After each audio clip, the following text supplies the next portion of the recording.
Audio Jungle.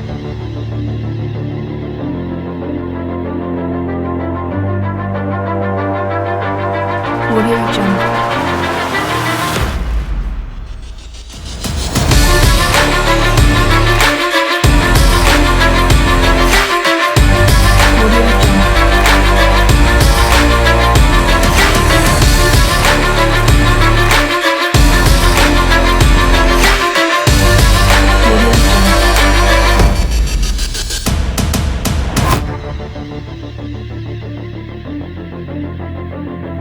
Salam olahraga jaya. Awal saya menjadi atlet gulat itu sekitar tahun 76 ketika saya masih sekolah di SMP 1 Samarinda. Sejak itu saya sudah ikut latihan. Namun ketika saya menekunin lebih dalam lagi itu sudah tahun 78 sampai dengan 79, dan tahun 90 saya sudah juara.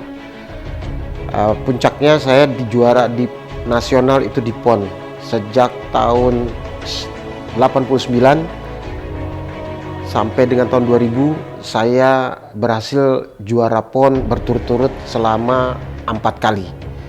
Selanjutnya juga saya juara di level Asia Tenggara yaitu SEA Games sejak tahun 87 sampai dengan 97 saya juara 1, juga tidak terkalahkan di sana di Asia Tenggara. Dan ketika lolos di SEA Games, ketika saya juara 1, saya mendapatkan kesempatan untuk lolos mengikuti event dunia, yaitu di multi event di Korea Selatan, Olimpiade tahun 1988.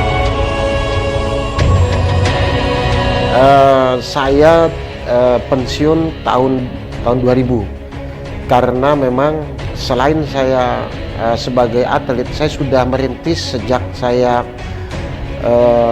di daerah latihan. Saya sudah merangkul adik-adik terutama saudara saya sendiri, ada 4 orang, dan juga anak-anak lingkungan asrama kami, yaitu tepatnya di asrama TPK Kalimantan Timur Samarinda. Itu saya bina sejak saya di SMA, itu saya bawa, dan tahun 2000 saya menutup karir itu pada saat PON di Surabaya, dan adik-adik saya juga sudah berprestasi di level nasional juga, itu mendapatkan medali emas semua.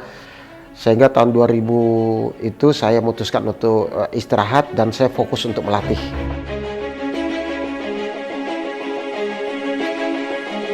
Ya, IBA MMA ini sebenarnya ketika saya 98 memutuskan untuk kuliah, saya sempat kuliah di Universitas Negeri Jakarta, sempat ditelepon saat itu TPI saat itu lagi getol-getolnya mau menyiarkan olahraga yang ekstrim, yaitu UFC. Saat itu lagi rame-ramenya mereka memutar di TVI. Saat itu saya memang punya kenalan di TVI itu Bung Marah Bangun, dan tahun 98 itu kami diundang untuk membicarakan itu, karena memang kenapa saya dipanggil, karena juara-juara UFC itu banyak pegulat-pegulat Amerika yang memang juara dunia itu terjun ke UFC. Banyak sekali di sana mereka ikut, sehingga pihak TPU mengundang saya untuk membahas, mungkin sekitar 1 tahun membahas itu untuk menyiapkan kegiatan ataupun pertandingan MMA di Indonesia. Sejak itulah kami mulai intens ke TPI, dan puncaknya TPI menggelar dengan TV Fighting di Indonesia yang pertamanya. Kami masyarakat tokoh-tokoh olahraga bela diri itu berkumpul, mantan-mantan atlet bela diri seperti dari wushu, dari judo, ada Mas Bayu, ada Rik Tinju, ada banyak sekali. Kami berembuk untuk membuat satu wadah yang namanya bela diri campuran amatir atau MMA khusus amatir. Nah, prosesnya itu sejak 2017, setelah 2016-2017 kita sudah mulai. Nah, setelah satu tahun hampir 2 tahun itu berjalan, kami memang menghadapi kendala banyak karena persoalannya memang banyak cabang olahraga bela diri yang amatir yang sudah ada itu juga fokus terhadap atlet-atlet mereka, sehingga kami belum bisa mandiri. Tapi kenyataannya setelah 2 tahun berjalan, mereka menerima juga bahwa kita perlu mendirikan organisasi MIK Marsat yang amatir atau seni bela diri campuran amatir. Itu harus dibentuk karena menampung mantan-mantan atlet bela diri yang sudah tidak bisa bermain di amatir lagi. Nah, hal itu sudah kita susun bareng, dan 2018 lahirlah IBA MMA. Berjalan sangat baik sekali, dan kita sudah menggelar event di 2018 dan banyak kegiatan pelatihan kita, dan klub-klub juga berkembang pesat baik di pusat di Jakarta maupun di daerah-daerah, dan di Asia Tenggara maupun di Asia Pasifik dan dunia sangat bagus sekali perkembangannya. Nah, sehingga kita harus berpikir bicara profesional oke, tapi kita bina mulai juga yang amatirnya, yaitu melalui IBA MMA ini sendiri.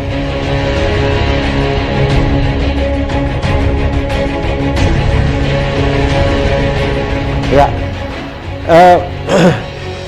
sebagai saya selaku tokoh olahraga dan juga memang tahu sejarah olahraga bela diri Indonesia, khususnya MMA, bahwasanya organisasi ini tidak bisa diurusin dengan setengah hati, tidak bisa sekedar jalan saja. Banyak hal-hal yang harus kita ketahui dan harus kita pahamin persoalan dunia olahraga khususnya MMA ini, karena olahraga ini sangat keras sekali. Dan ketika 2018 kita sudah menggelar event pertama kejuaraan nasional, karena kita ingin amatir atau MMA ini diterima oleh KONI. Kita akan ngebut di sana selama 2018 sama dengan dan juga 2019 kita akan kebut untuk memasukkan organisasi ini masuk ke KONI. Ketika itu ketuanya memang Pak Derajat, dan ketua hariannya kebetulan ada Bapak Dwi, dan kita satu tim untuk sama-sama membangun. Dan jujur saya katakan, sejak kejuaraan 2018 itu sempat vakum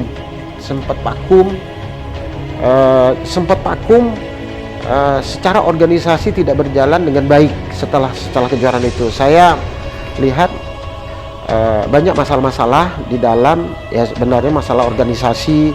Saya pikir itu biasa saja, karena kami memang menghadapinya hal-hal yang biasa seperti itu. Nah, ketika vakum itulah kami berbicara kepada teman-teman semua, tokoh-tokoh olahraga termasuk juga Pengprov, karena kalau tidak cepat kita atasin ini tahun 2020, karena 2019 kita tidak masuk, tahun 2020 itu adalah puncak daripada cabang olahraga MMA ini untuk memasukkan dirinya sebagai keanggotaan KONI, sehingga mau tidak mau 2019 sempat juga vakum di sana. Kita akhirnya berinisiatif untuk mengkoordinasi dengan teman-teman kemana nih organisasi ini, karena kita tahu bahwa salah satu TV swasta seperti TV One itu sudah aktif melaksanakan event ini. Nah, udah di profesionalnya, sehingga kita harus bisa berjalan bersama, ya, supaya pembinaan di Indonesia ini berjalan, hasilnya juga harus bagus, sehingga organisasi ini harus ada baik, benar dan sehat artinya di dalamnya.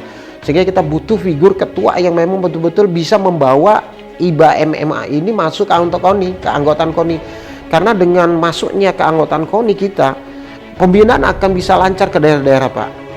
Sumber atlet akan kita dapatkan yang terbaik, sehingga ketika kita nanti bisa bermain di amatir, kita akan bisa melanjutkan di profesionalnya, akan mendapatkan kualitas-kualitas yang terbaik.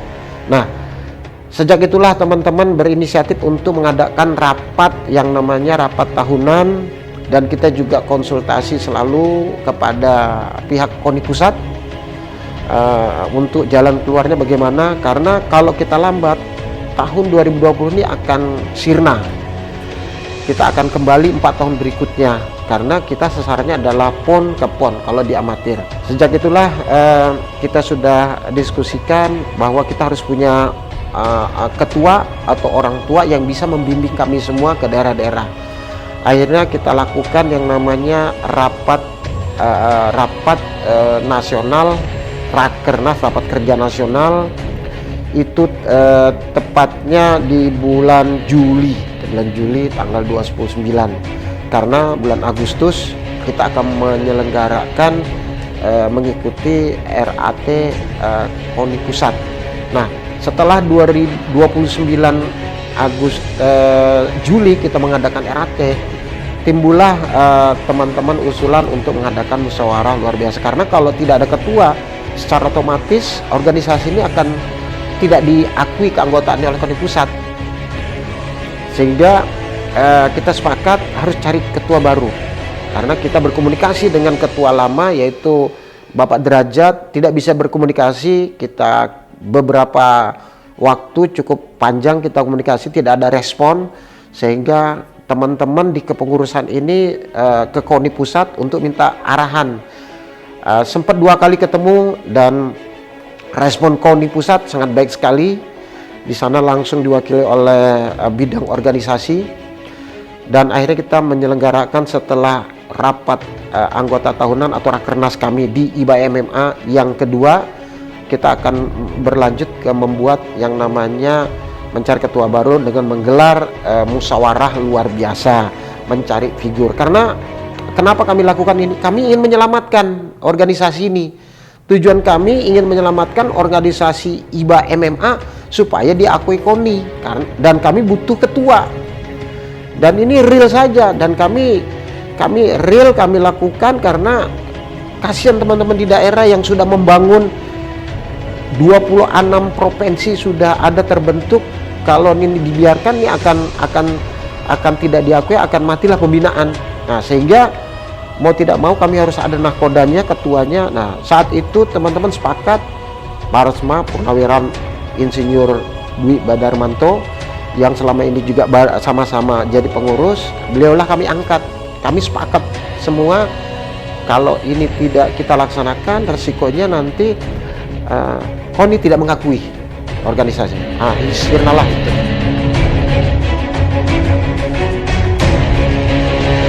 Yang kita pilih yaitu Pak Insinyur Dwi Badarmanto, dan itu secara aklamasi, karena kita tunggu beberapa calon ketua yang lain tidak bersedia, tidak ada, dan akhirnya kita pilih secara musyawarah, dan Pak Dwi terpilih dan akan membawa organisasi IBA MMA ini untuk ke KONI sesuai arahan KONI, dan ikut serta di dalam rapat anggota tahunan pada tanggal 26-27 Agustus di Jakarta.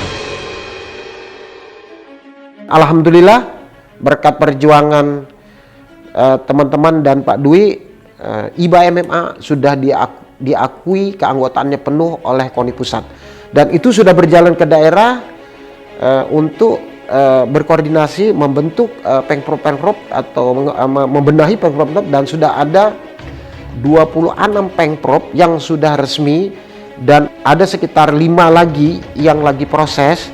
Pengcapnya sudah ratusan, termasuk klub-klub yang kita bina sudah terdaftar, itu mungkin ribuan Pak. Saya yakin tahun depan program kerja untuk pembinaan MMA di Indonesia akan lebih bagus lagi.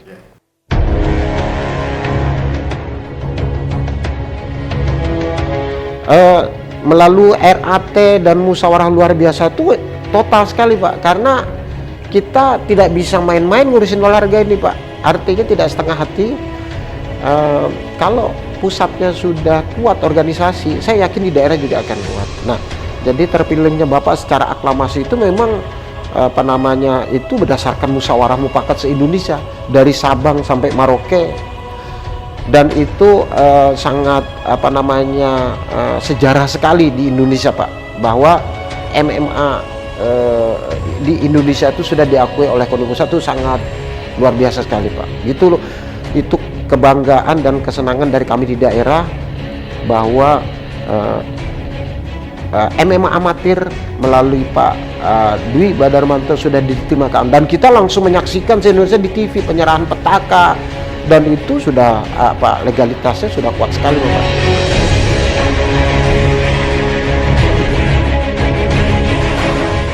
Ya, saya yakin kepemimpinan Pak Dwi sangat baik sekali. Beliau orangnya merangkul dan selalu mendengar suara baik pengurus maupun di daerah-daerah. Beliau merangkul semua, dan banyak program yang sudah kita buat, Pak, baik jangka pendek, menengah dan panjang, itu sudah kita susun bareng. Saya selaku pengurus pusat juga dan juga di daerah sudah melihat beberapa gerakan-gerakan terobosan Pak Ketua ini untuk membesarkan IBA MMA ini sendiri, dan saya punya keyakinan dengan kepemimpinan beliau pengurus ini akan solid dan akan menjalankan program. Saya yakin prestasi IBA MMA tidak akan kalah dengan daerah-daerah luar, maksud saya di internasional pun kita akan bisa bersaing. Ya, pengurus Pemprov ini memang saya kembali sampaikan jumlahnya yang resmi sudah 26 dan proses ada sekitar 5 atau 6. Pesan kami melalui media ini, kami berharap karena mereka ini ada teman-teman kami, sahabat kami semua, tokoh-tokoh olahraga semua, dan kami berharap solid, kompak, dan kita akan dukung Bapak Ketua terpilih melalui musyawarah luar biasa yang kita laksanakan di tanggal 6 Agustus. Itu kita akan dukung penuh menyelaksanakan program-program sehingga daerah akan timbul atlet-atlet yang terbaik buat Indonesia. Salam olahraga.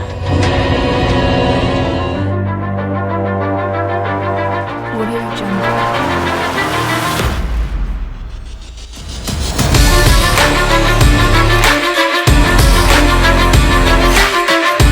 Audio Jungle. Audio Jungle.